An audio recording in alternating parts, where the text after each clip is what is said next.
नमस्कार मित्रांनो या व्हिडिओमध्ये आपण पाहणार आहोत सेंट्रल कास्ट सर्टिफिकेट घर बसल्या कसे काढायचे ते आपण या व्हिडिओमध्ये पाहणार आहोत।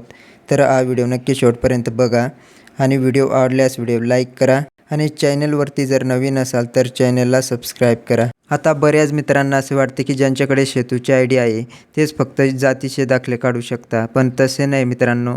या पोर्टलवरून तुम्ही कोणाचे जातीचे दाखले असतील किंवा उत्पन्नाचे दाखले, डोमासाईल वगैरे काढू शकता। तर आजच्या या व्हिडिओमध्ये आपण SC ST आणि OBC या तिघ कॅटेगरीचा सेंट्रल कास्ट सर्टिफिकेट कसे काढायचे ते आपण या व्हिडिओमध्ये पाहणार आहोत। दाखले काढण्यासाठी आपल्याकडे आपले सरकार पोर्टलचा ID आणि पासवर्ड असणे गरजेचं आहे। तर आपल्याला ID आणि पासवर्ड बनवण्यासाठी इथं न्यू यूजरवरती आपल्याला क्लिक करायचं आहे। न्यू यूजरवरती क्लिक केल्यानंतर आपल्याला इथं दोन ऑप्शन दाखवले जातील, ऑप्शन 1 आणि ऑप्शन 2। तर ऑप्शन 2 थोडा किचकट आहे, त्याच्यामुळे आपण ऑप्शन 1ला क्लिक करूयात आणि त्यानंतर आपला जो जिल्हा असेल तो जिल्हा आपल्याला सिलेक्ट करायचा आहे। त्यानंतर आपल्याला इथं एक आपला मोबाईल नंबर टाकून घ्यायचा आहे आणि त्यानंतर आपल्याला सेंड OTP वरती क्लिक करायचं आहे आणि आपल्या मोबाईल नंबरवरती जी OTP येईल ती OTP आपल्याला इथं टाकून घ्यायची आहे आणि त्यानंतर आपल्याला एक यूजरनेम बनवायचा आहे। यूजरनेम तुम्ही काही पण बनवू शकता, तुमचं नाव @123 असं काही पण यूजरनेम बनवा आणि त्यानंतर चेक यूजरनेमवरती क्लिक करा। तुम्हाला एक पासवर्ड बनवायचा आहे, पासवर्ड तुम्ही काही बनवू शकता, तुमचं नाव मोबाईलचे शेवटचे 2 अंक 3 अंक टाकू शकता, त्यानंतर कन्फर्म पासवर्ड बनवा। मित्रांनो, ही माहिती मी सगळी डेमोसाठी देत आहे। या पोर्टलवरती माझं अकाउंट ऑलरेडी आहे, त्यामुळे मी फक्त इतर तुम्हाला डेमोसाठी माहिती सांगत आहे। कन्फर्म पासवर्डमध्ये पण तेच टाका। त्यानंतर तुम्हाला फुल नेम इंग्लिशमध्ये तुम्ही तुमचं पूर्ण नाव आधार कार्डप्रमाणे टाका, त्यानंतर मराठीमध्ये ऑटोमॅटिक येऊन जाईल। त्यानंतर तुम्हाला तुमची जन्मतारीख सिलेक्ट करून घ्यायची आहे, तुमची जी जन्मतारीख असेल ती इथं तुम्हाला सिलेक्ट करून घ्यायची आहे।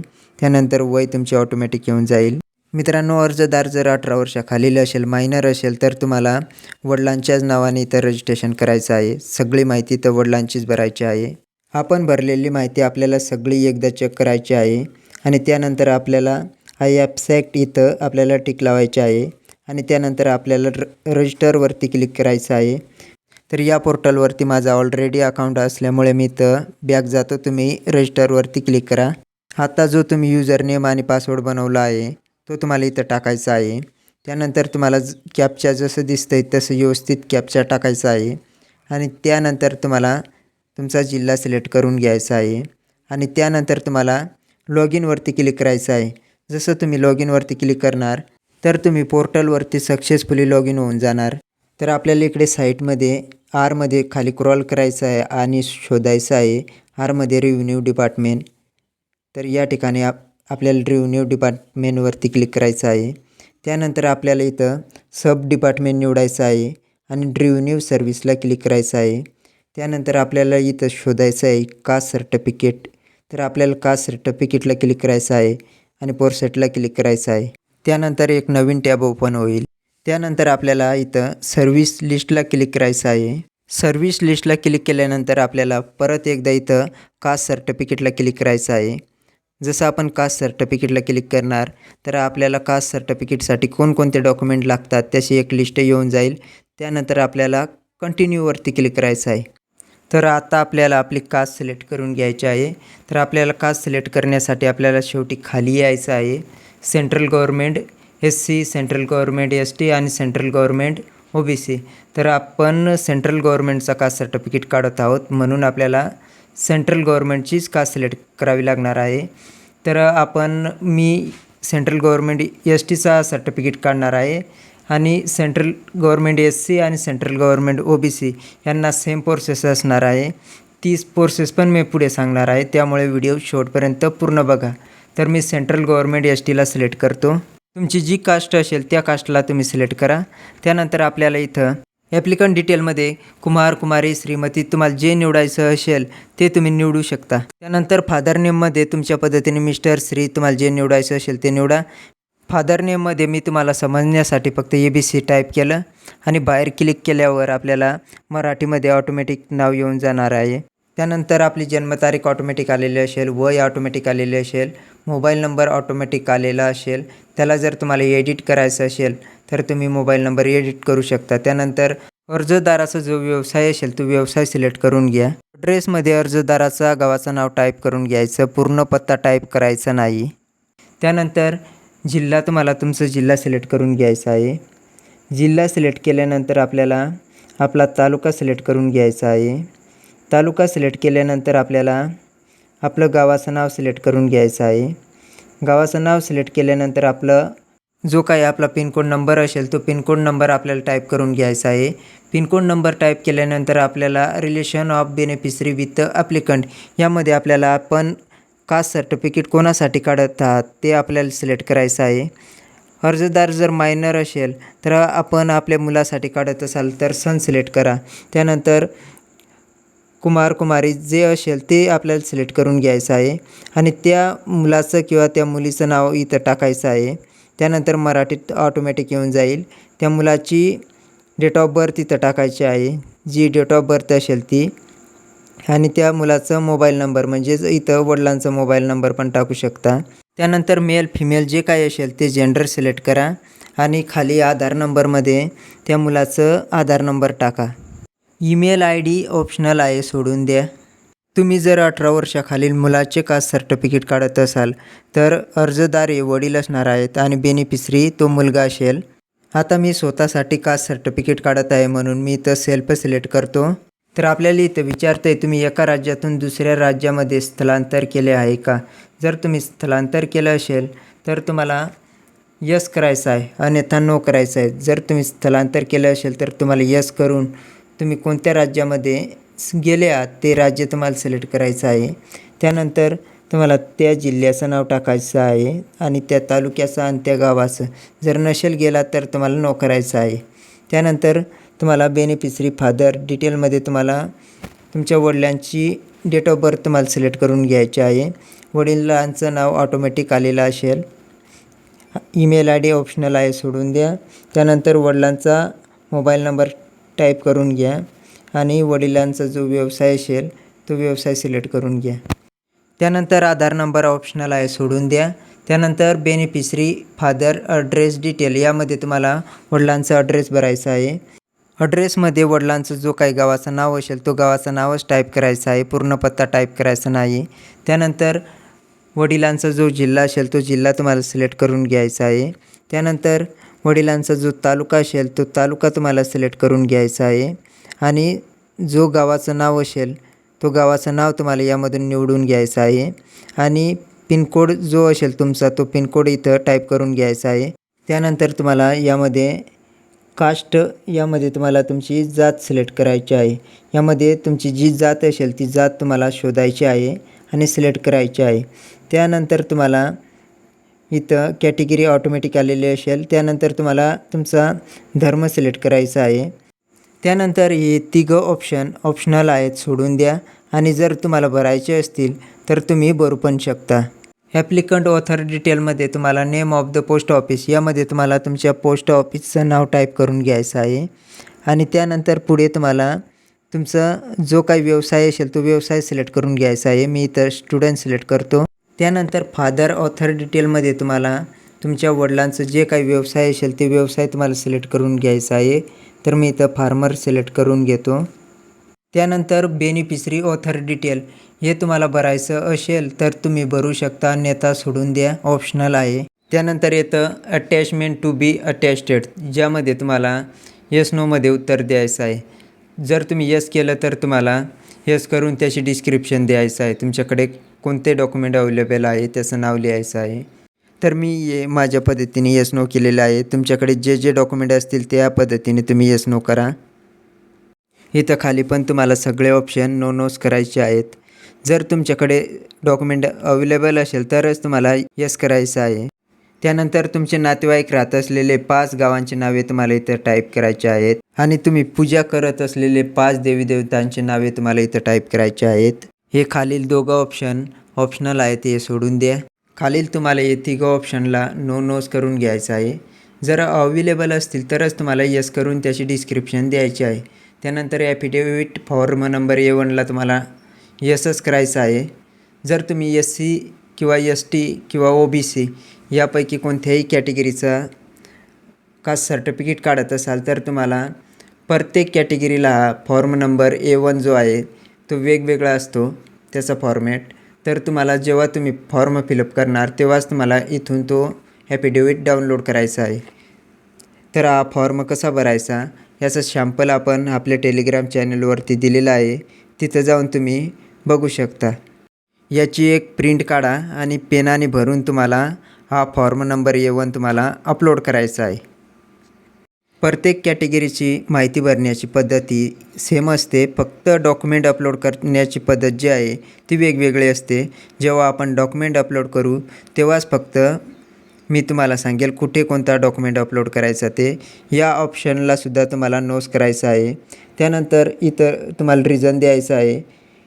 कास्ट सर्टिफिकेट तुम्हाला कशासाठी लागतं आहे, तर मी इथं लिहून टाईप करणार एज्युकेशनसाठी. आणि इथं आपल्याला विचारतं आहे ॲफिडेविट तुम्हाला पाहिजे का, तर आपल्याला इथं नो करायचं आहे. आपल्याला ॲब्स्ट्रॅक्टला टिक लावायचं आहे आणि सगळी माहिती व्यवस्थित एकदा चेक करून आपल्याला सेव्हवरती क्लिक करायचं आहे.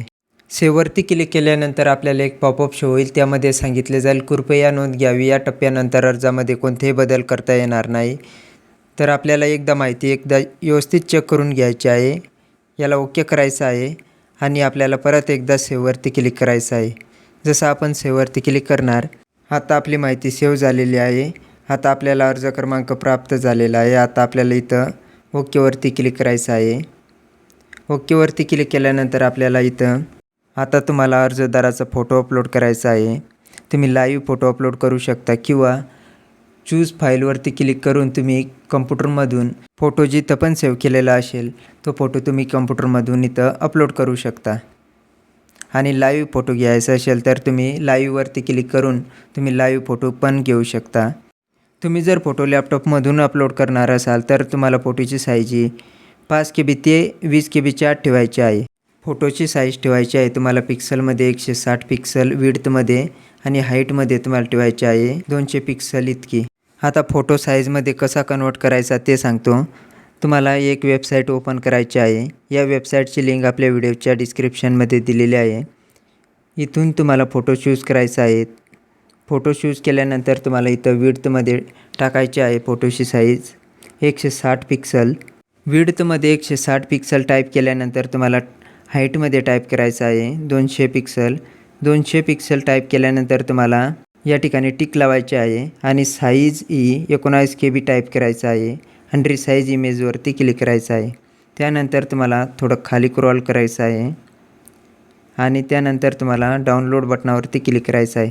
जसं डाउनलोड बटनावरती क्लिक करणार तसं तुमचं फोटो डाउनलोड होऊन जाणार आहे. डाउनलोड झाल्यानंतर तुम्हाला चूज फाईलवरती क्लिक करून तो फोटो तुम्हाला इथं अपलोड करायचा आहे. फोटो अपलोड केल्यानंतर तुम्हाला या क्रॉप टूलच्या साहाय्याने तो फोटो तुम्हाला इथं अशा पद्धतीने एकदम परफेक्ट तुम्हाला बसवायचा आहे. फोटो बसवल्यानंतर तुम्हाला अप्लाय क्रॉपवरती क्लिक करायचं आहे. आता आपलं फोटो सक्सेसफुली अपलोड झालेला आहे. जर तुम्हाला नंतर रिझन आलं लाईव्ह फोटोचा तर तुम्ही नंतर लाईव्ह फोटो अपलोड करू शकता. प्रत्येक तालुक्याचे किंवा जिल्ह्याचे नियम हे वेगवेगळे असतात. आता मी सगळे डॉक्युमेंट अपलोड करून घेतो आणि मग सांगतो कुठे कोणते डॉक्युमेंट अपलोड करायचे ते. डॉक्युमेंटची साईज तुम्हाला 75 KB ते 500 KBच्या आत ठेवायची आहे. आता आपण सगळे डॉक्युमेंट अपलोड केलेले आहेत. प्रूफ ऑफ आयडेंटिटीमध्ये तुम्हाला एक डॉक्युमेंट अपलोड करायचं आहे. मी इथं पॅन कार्ड अपलोड केलेलं आहे. तुम्ही इथं 6 डॉक्युमेंट दिलेले आहेत, यापैकी तुम्ही कोणतेही एक डॉक्युमेंट अपलोड करू शकता. त्यानंतर प्रूफ ऑफ ॲड्रेसमध्ये तुम्हाला एक डॉक्युमेंट अपलोड करायचं आहे. मी इथं अर्जदाराचं आधार कार्ड अपलोड केलेलं आहे. तुम्ही यापैकी कोणतेही एक डॉक्युमेंट अपलोड करू शकता. ज्यावरती ॲड्रेस असेल तो डॉक्युमेंट तुम्हाला इथं अपलोड करायचा आहे. त्यानंतर तुम्हाला ऑथर डॉक्युमेंटमध्ये 1 नंबरला ऑथरमध्ये तुम्हाला विविध नमुना अर्ज अपलोड करायचा आहे. विविध नमुना अर्ज तुम्हाला आपल्या टेलिग्राम चॅनलवरती भेटून जाईल, त्याची PDF. हा आहे विविध नमुना अर्ज. याची तुम्हाला प्रिंट काढायची आहे. प्रिंट काढल्यानंतर तुम्हाला याला फोटो चिटकवायचा आहे आणि पेनाने माहिती भरायची आहे. पेनाने माहिती भरून तुम्हाला तो ऑथरमध्ये अपलोड करायचा आहे. हा विविध नमुना अर्ज कसा भरायचा याचा जो सॅम्पल आहे तो आपण आपल्या टेलिग्राम चॅनलवरती दिलेला आहे. तिथं जाऊन तुम्ही त्याला बघून तुम्ही विविध नमुना अर्ज भरू शकता. 2 नंबरला तुम्हाला ॲफिडेविटमध्ये form number A1 ST upload करायचा आहे। जर तुम्ही SC किंवा OBC कॅटेगरीतला असाल तर तुम्हाला त्या कॅटेगरीचा ॲफिडेविट तिथं अपलोड करायचा आहे, जे की मी तुम्हाला माहिती भरताना कुठून डाउनलोड करायचा ॲफिडेविट फॉर्म नंबर A1 ते तुम्हाला सांगितलंच आहे। हा तुम्हाला तिथं अपलोड करायचा आहे पेनाने भरून। त्यानंतर तुम्हाला 5व्या नंबरला अर्जदाराची कास्ट व्हॅलिडिटी अपलोड करायची आहे। जर अर्जदाराकडे कास्ट व्हॅलिडिटी नसेल तर तुम्ही 5व्या नंबरचा ऑप्शन सोडून देऊ शकता।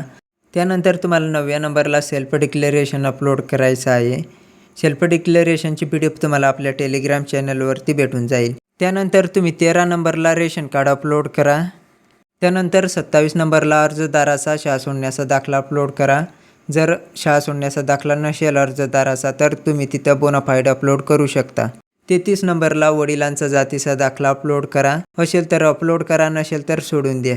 65 नंबरला तुम्हाला SC ST साठी 1950 पूर्वीचा पुरावा इथं अपलोड करायचा आहे आणि OBC साठी तुम्हाला 1967 पूर्वीचा पुरावा इथं तुम्हाला अपलोड करायचा आहे।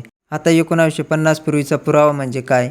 ज्याच्यावरती 1950 पूर्वीची तारीख असेल तो 1950 पूर्वीचा पुरावा, म्हणजेच आजोबा किंवा पणजोबाचं शाळा सोडण्याचा दाखला असेल किंवा गाव नमुना सौदा असेल किंवा कोतवाल बुक असेल, ज्याच्यावरती आपली जात लिहिलेली असते, ते जुने पुरावे तुम्हाला इथं अपलोड करायचे आहेत। आणि OBC कॅटेगरीसाठी तुम्ही 1967 पूर्वीचे पुरावे तुम्ही इथं अपलोड करू शकता। 68 नंबरला तुम्हाला स्टेट गव्हर्नमेंटचा अर्जदाराचा जातीचा दाखला अपलोड करायचा आहे। अर्जदाराकडे स्टेट गव्हर्नमेंटचं कास्ट सर्टिफिकेट असेल तरच त्याला सेंट्रल कास्ट सर्टिफिकेटसाठी अप्लाय करता येणार। या व्हिडिओमध्ये SC ST आणि OBC या तिघ कॅटेगरीची डॉक्युमेंट अपलोड करण्याची माहिती सांगितली आहे। आता आपण सगळे डॉक्युमेंट अपलोड केले आहेत। आता आपल्याला सेल्फ डिक्लेरेशनला स्टिक लावायचे आहे आणि अपलोड बटनावरती क्लिक करायचं आहे। अपलोड बटनावरती क्लिक केल्यानंतर आपल्याला अशा प्रकारे पॉपअप शो होईल, त्याला ओके करायचं आहे। आता आपले डॉक्युमेंट सक्सेसफुली अपलोड झालेले आहेत। आता आपल्याला 69 रुपयाचं पेमेंट करायचं आहे। कन्फर्मवरती क्लिक करायचं आहे। कन्फर्मवरती क्लिक केल्यानंतर आपल्याला क्रेडिट डेबिट कार्डला क्लिक करायचं आहे। त्यानंतर इकडे साईटला क्लिक करायचं आहे। येथे क्लिक केल्यानंतर आपल्याला प्रोसीड फॉर पेमेंटला क्लिक करायचं आहे।